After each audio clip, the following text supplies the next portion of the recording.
One, hit it. And now we are here for the main event. No pun intended. Yeah. But here we have half of the main six's parents. Yeah. Twilight Sparkle, Applejack, and Rainbow Dash's parents. And I'd say these are some of my most favorite ones I've done so far, like along with Sunburst and etc. But I think these really have spiced up the collection tremendously. Okay. Now, so let's get started. So I think we'll start off with Twilight Velvet and Nightlight, Twilight Sparkle's parents. So, I do also have Shining Armor Cadence and Flurry Heart as well, but I am pretty happy to have Twilight Velvet and Nightlight. Now, I think originally I was going to make just Twilight Velvet, Pear Butter, and Windy Whistles, but I also decided to make Bow Hot Hoof, Bright Mac, and Nightlight, because why not? Also, I think it would be a bit unfair if they had just one parent but not the other, because it takes two to create these things. Alright, so here's Twilight Velvet and Nightlight. Now, these are the ones, like, Aww. I know the least about. Like, I know they appear, like, in countless episodes. Like, they first appeared in the Cutie Mark Chronicles. I think that's what it's called. I think it might be hard to remember most things, because, like, I have, like, rewatched only a few episodes, but yeah, this is the episode where we learn how the main six got their key marks, and it's basically cuteness overload because they're fillies in their backstories when they first got their key marks. And they also appeared in the season 6 premiere when they were, like, meeting Flurry Heart for the first time. Now, one weird thing is that they got recasted in the episode Once Upon a Zeppelin. I don't know why these characters keep getting recasted multiple times. Because sometimes, like, it doesn't sound the same as the original, like, and it's nowhere near as good. But in the season 6 premiere, Twilight Velvet and Nightlight were voiced by Tara Strong and Andrew Francis, respectively. But later in season 7, they did sound a bit different. It's not too terrible, but I still like the episode because it was the return of Iron Will from season 2, episode 19, I think, Putting Your Hoof Down. And I do think the story is sort of interesting. So they're going on this, like, Zeppelin and, like, trying to see the northern stars, but it doesn't go out as planned, but it does get resolved in the end. But anyways, they also did appear in the season 6 premiere, which was interesting. I loved hearing their voices for the first time. It was cute seeing them meeting Flurry Heart as well. And now their designs are pretty nice. So Nightlight was basically made from the same as Hitch Trailblazer, but he has a unicorn horn and the tail's from Pinkie Pie. Now the condition is sort of okay, minus a few paint chips. I think Twilight Velvet looks a little bit better, but she does have a chip on the cutie mark. I do find it interesting that the key mark is the same as Twinkle Shines. And she basically does have that same main style as Twilight, just with this piece on the bottom.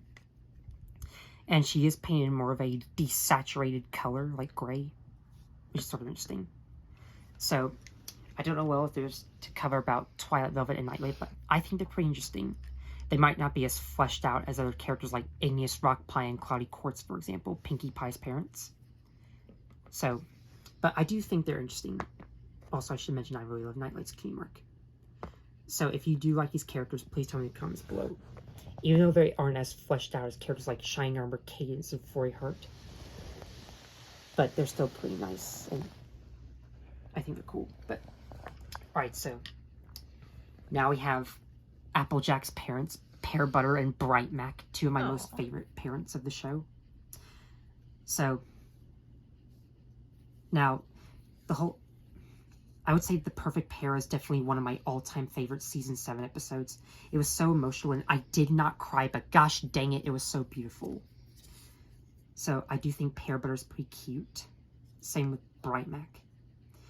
So the whole story is about, it starts off with Apple Bloom buying pear jam from this pony named Grandpear, who is actually Pear Butter's dad. And fun fact, Grandpear is voiced by William Shatner. Oh, wow. I don't know if you know who William Shatner is, but he seems pretty nice. Captain Kirk. I think he did Grandpear pretty perfectly, and I think he's a pretty nice character, though he does have a war with Granny Smith, and in the backstory it's revealed that the pears and the apples have a hate between each other for some reason. And then we do learn about Bright Mac and Pear Butter's story. Like, Now, I don't know what happened to them. I think it's confirmed that they might be dead, but there is a theory that they're still alive. So I think I might believe that. And I would love to see that theory actually come true, but I don't think that's ever going to happen since the show ended after season 9, which is still depressing. But anyways, like, I do have to say these came out really nice. Like, I really love Pear Butter mostly. She looks, I think she was... I like the colors. Peach and dark peach. Yeah. I think she's a little pristine except a few marks here and there, like a few nicks, but she still looks nice. Like, same with Bright Macintosh. Like, I think this is a perfect love story. Like, so yeah, Bright Mac and Pear Butter meet each other. Even though the pears and the apples have a war with each other, these two love each other very much. And I'd say Pear Butter's song was very cute.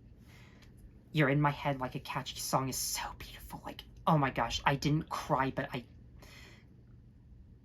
it was so beautiful. Like, and I would say I think it's a little cuter than that song from the Lego Movie 2. Like, but Pear Butter has the most beautiful singing voice, and it's really cute. And, who does her singing voice? I don't know. It might be the same as her speaking voice, but dude, Pear Butter is so beautiful as a character, and she has a nice country accent. So does Bright Mac, and I think these two are made for each other perfectly, and I can see why they would love each other so much. And they did get married at the end, and I screamed yes when they actually kissed each other.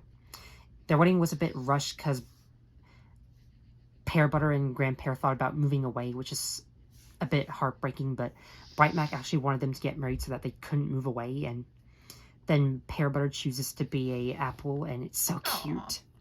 It's really an adorable episode. I didn't cry, but gosh dang it. Like, I know a lot of people did cry during this episode, and I think they took inspiration from Pixar.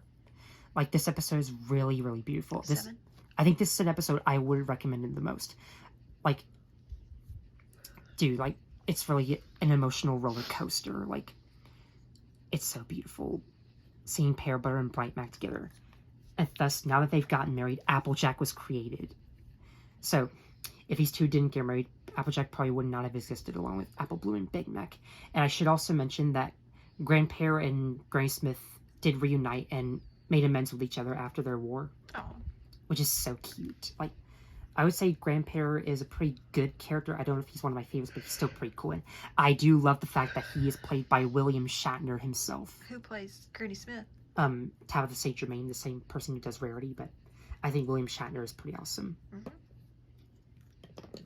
And now, the grand finale of this series so far. There may be a fourth one, but until then, I am pleased to introduce to you Rainbow Dash's parents, Bo Hothead and Wendy Whistles. Yeah. Ooh, I like her mane. Now, these two are definitely some of my favorite ponies I've ever printed. These have to be, like, the best parents of the show, hands down. And here they are next to their daughter, Rainbow Dash. This is quite the amazing trio. Oh, yeah, they're all the same color. Except for Bo Hothead, but you get the point. Like, they're all blue. And, you know, it's my favorite color, but I really do love Wendy Whistles and Bo Hothead so much. They're so great. I think these two are the best parents. Yeah. Now... Oh, I like his shirt. I don't know what those names mean, but they still do sound pretty epic, like, along with Rainbow Dash, but their key marks are definitely amazing. Their shirts are pretty cute on them, and their designs are so beautiful. Now, they are the best parents for multiple reasons. One, they're very supportive for Rainbow Dash. Like, these two are a huge fan of their own daughter for being a Wonderbolt. So the whole episode is Scootaloo meeting them for the first time. They freak out and cheer Rainbow Dash on for being a Wonderbolt, and they introduce themselves to Scootaloo and talk about how much they love Rainbow Dash, and they do keep a lot of her trophies for, like, taking her first bath, like, taking her first bite of food. Like, these two are pretty crazy, like, loving their own daughter, and I think they did raise her pretty well. I think Rainbow Dash had a pretty perfect childhood. Now, I'm sure most of you might be asking why she grew up so egotistic and cocky. That I don't know. But she must feel pretty proud of herself. Is she an only child? Yes. She might be a little spoiled. I don't know if that's the case, but they did raise her pretty well. Like, I don't think I've ever seen any strict parents in My Little Pony, but 10 minutes. I know that not everyone is perfect in real life. But we just gotta push through and still hope for a bright future. But anyways, like, Bo Hothead and Wendy Whistles are so cool in my opinion. Like, yes, yes, Rainbow Dash does get mad at them, but she apologizes in the end and tells her opinions on them to Scootaloo and how much they can be a bit overwhelming and sometimes like being overwhelming, like I said. But I do still think they're pretty cute, like being supportive for Rainbow Dash, being there for her, like cheering her on. Like there's a funny scene where they're saying cut the ribbon and Rainbow Dash cuts off Spitfire's tail by accident. It's pretty funny, and they like fireworks in the middle of the show, and they start like cheering for her like in the beginning, like when Spitfire says we got turbulence, like they're just shouting from the megaphone. And basically Scootaloo does get an A on her assignment, even though she had a piece of food in her like report. But I still am proud for Scootaloo, and it was nice seeing Rainbow Dash's parents for the first time. They do return again in the washouts, which is pretty cool. But yeah, I really do think Beau Hothead and Wendy Whistles are very perfect. Like, you can forget Spoiled Rich and Filthy Rich, but I do love Beau Hothead and Wendy Whistles. Like, these two are the greatest parents in the show, and it really has helped me like make the collection so much better. Like, I really love these three. So that was 3 Printed Pony Series 3. That went a little quicker than I did expect. Like, It's about 12 minutes. I mean, this was pretty good, but like, Yeah. I think it turned out pretty nice. I'm not gonna lie. So, comment down below who was your favorite of this whole series. Personally, the award gotta go to Beau Hothead and Wendy Whistles for sure. Like, I know Mr. Incredibrony would like these since Wendy Whistles is his favorite. But yeah, so I do hope you're looking forward to more videos. There might be 2 more non-Thomas videos, and then my Battle for Dream Island ranking. I promise I'll get that soon. And there will be more Thomas and Friends videos along the way. So I hope you look forward to all that. Thanks for watching, and I'll see you next time. Bye!